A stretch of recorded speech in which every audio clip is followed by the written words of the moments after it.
Hey, welcome to Steven's awkward vlog number four. And today I'm going to be talking with you a little bit about your car. It is winter time, and that means the snow is falling. And while it might look really pretty out there, you also have to be aware that the weather kind of sucks. You know, with snow comes freezing rain and ice, and a lot of new road hazards. And so just you want to make sure you're driving careful out there. And some things that you might want to keep in your car.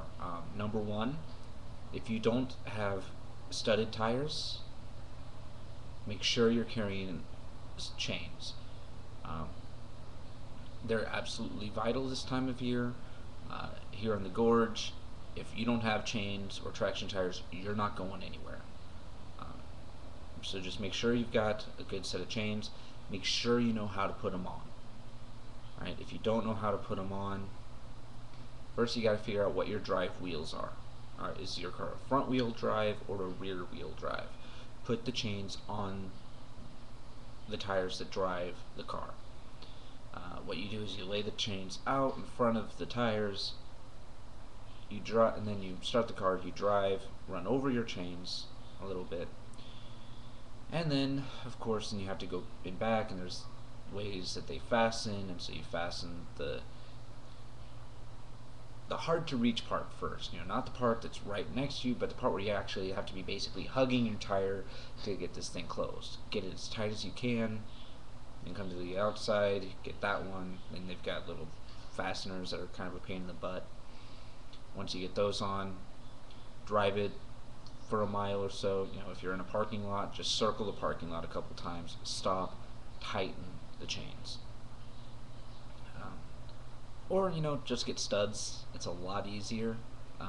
Costs more money, but you don't have to deal with chains because chains are just a pain in the butt. Um, Another thing you want to keep in your car, jumper cables. Cannot stress this enough, and this is not just during the winter, but all year round. Um, I got a call from one of my students the other night. There was a problem. Our friends were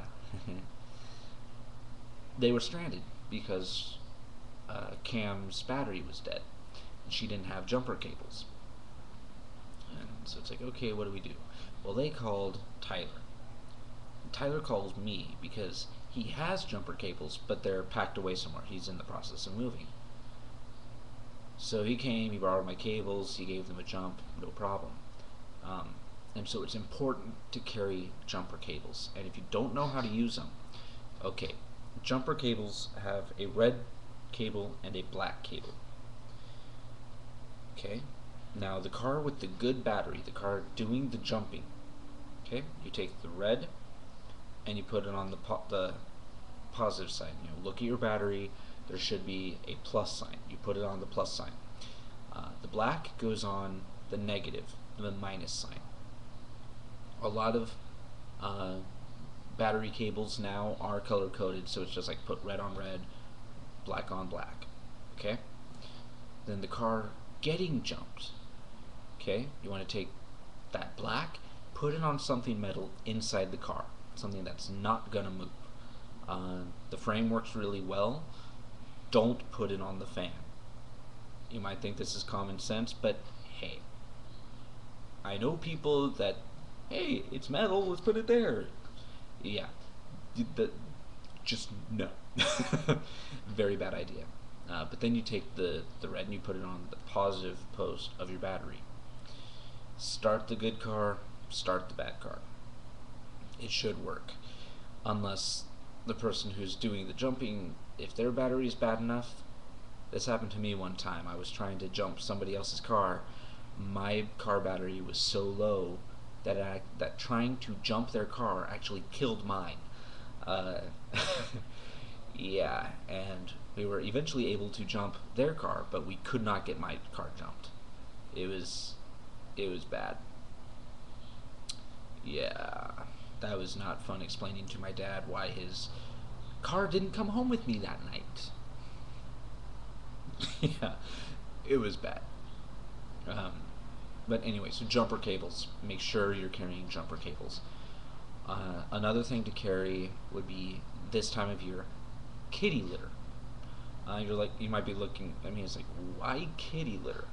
Well, again, the road is really slick, and so if you're having problems with traction, when you're just starting out, if you pour a little bit of kitty litter in front of your tires, that gives them something to grip onto, and it can help you get you out of wherever you're stuck at. It's, these are just little things to help. Salt, heavy rock salt might be a good thing too, because that'll help melt the ice as well as give you something to grab onto. Once there was a guy who he ended up plowing into a snowbank right in front of my place one time, and I was shoveling my sidewalk. This was my old place. We had a big cherry tree out in the front yard. I just took a broken limb that was on the ground, took that out there, and he couldn't get traction. I shoved it behind his tire. It was able to grab onto that, and he was good to go. With a few of us pushing his car, but it was good to go. Another thing to carry around is they have these emergency kits, and often those have jumper cables in them. Not all of them do, but they'll have like a flashlight. They'll have an orange cone to put on the end of the flashlight. They've got various stuff in there. Those are really good to have just sitting in the trunk of your car. They're not. You don't have to get the most expensive one out there, but you want something. It's just this time of year. It's a little bit of prevention. Yes, it takes up room in your trunk. It's like, I don't want to spend money on that, but when am I ever going to use it? Well, usually you won't, but on those occasions where you will need it, it's great to have. And then maybe even get just a small little toolkit, $60-$70, keep it in your trunk. You might be thinking, hey, look, man, I don't know anything about cars. No, you might not know, but say somebody else on the road will, and they might be able to stop and look and say, oh, here's your problem, and, well, I'd be able to fix it, but I don't have tools. Well, if you have just a little kit, doesn't matter how much, and especially, I'm starting to keep a 9/16 wrench in my glove box, because I've noticed one of my windshield wipers is starting to have some issues there. So that way I can just reach in, pull out this little wrench, and tighten my windshield wiper, and I'm good to go. But again, be careful out there, be safe, be aware of what the road conditions are. If it's really slick and slippery, just take it easy, take it slow, and just be careful out there, be safe. And if you're driving through the gorge, don't argue with the emergency personnel if they close the gorge, because they don't close it unless it gets really bad. You might know all about snow and everything, but the gorge is a bit different. It's not so much the snow, it's the ice, and it's the wind, and it can get really nasty out there. So just be careful, keep your head, drive responsibly, and you know what?